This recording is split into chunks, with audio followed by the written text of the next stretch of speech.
bullshit, derivative. That I love. I absolutely love. Have you finally boomed your way to 10-star monsters with your bone Gunlance and thought, man, this is as fun as watching paint dry? Do you have a group of friends to hunt with but felt that you're not doing enough? Are you sick of listening to YouTubers forcing the best, ultimate 10 out of 10 DPS build down your throat? Look no further, boys, for I've come to you with a 1-star DPS, 5-star fun build that could probably be one of the best support build out there. Hey guys, Shawnzy here, and welcome to my video. Well, I don't know how many years on this earth I got left. I'm gonna get real weird with it. It's been a long while. Are you doing well? Are your eyes still red and puffy from crying because you do not have access to the Japan event and are not willing to spend money on the ticketed event in November? Mine is red and puffy too. Thanks for asking. Okay, back to the topic. As you have seen in the thumbnail and the title, this build is all about Paralysis. I've shared this in my previous video. Once in a while, you get a small group of heroes who uses status builds. These guys don't deal as much damage, but if played right, they help the team secure victory over difficult monsters. So how does status work? Every monster has their own innate status threshold. By default, every time you attack a monster, there is a 33% chance to apply status to the threshold. Think of it as a big cup or bowl. Each time you apply status, you add some water into the cup or bowl. Once you have applied enough status to the threshold, the status will be triggered.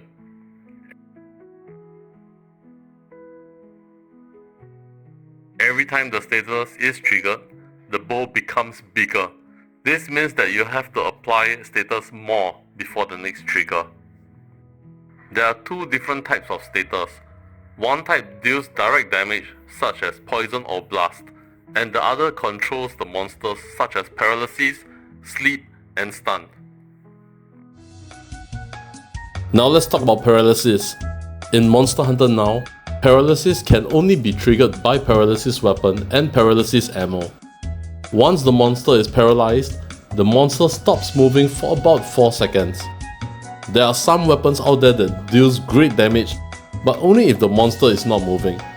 Such weapons are Greatsword and their true charge slash, and Heavy Bow Gun with their cluster bombs.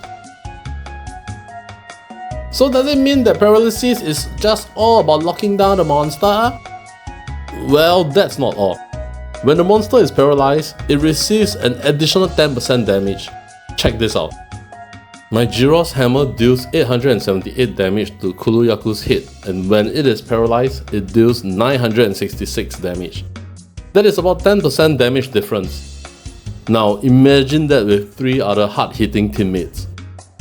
Yeah, I'm not sold yet. It's not easy to trigger Paralysis, right?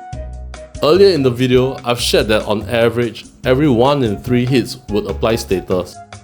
However, with status sneak attack at level 5, your hits are guaranteed to apply status on the condition that you're attacking the monster from behind. You do not need to be directly behind the monster. All you have to do is to ensure that you're attacking the back half of the monster. Imagine this is the monster. You just have to be around the 4 to 8 o'clock position. Sword and Shield hits fast, but what's faster is Gunlance when you use Wormstick Cannon. In case you have been using charged shelling since the day you started Monster Hunter now, Wormstick Cannon is a Gunlance move where you jab a wormstick into the monster and it does 13 hits in quick successions. These hits are cutting attacks and can be used to sever tails too. Just make sure you jab that wormstick into the monster, else you'll look dumb. To use Wormstick Cannon, simply tap 3 times. The first 2 taps fires your favorite uncharged boom boom shots, and the third tap does the wormstick move. Alternatively, there's another way that does more damage but takes longer time to pull off. You start by holding down and swipe up for rising slash. Swipe up again for overhead smash. Swipe up for wide sweep and tap for worm stick. Personally, I prefer to just use the first method. It is easy and fast to pull off. Anyway, this is a support build and your goal is to quickly trigger Paralysis. Let your team deal the damage instead.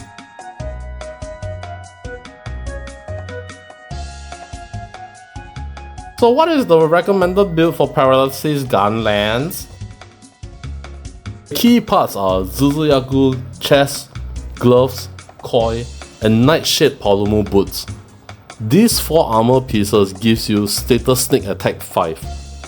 For the helm, you can first go with Keizu helmet since it has paralysis attack 1.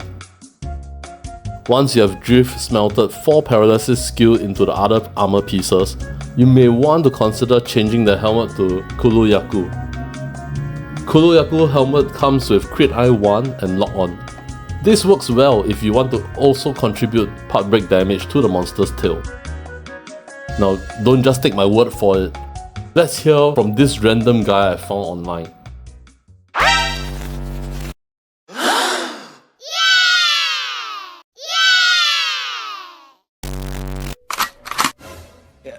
Yeah. It's not always about the meta. It's about having fun with the game. This build is actually a great support build. That's why I, PowerPlace, approve of this build.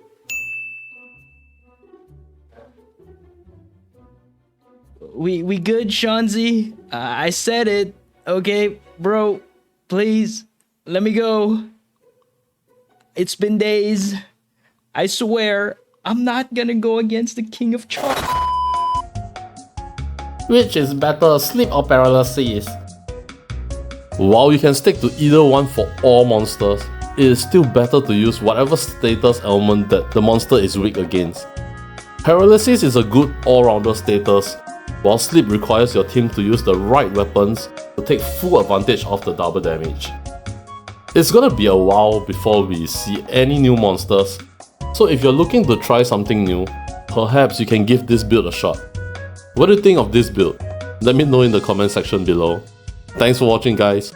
I hope you enjoyed this short video and do check out PowerPlace for good quality build videos. He is also open to criticism and doesn't quarrel with you in the comments, so don't worry. Alright, before I go, my daughter would like to say something to you guys. The sun begins to set and our working day is done.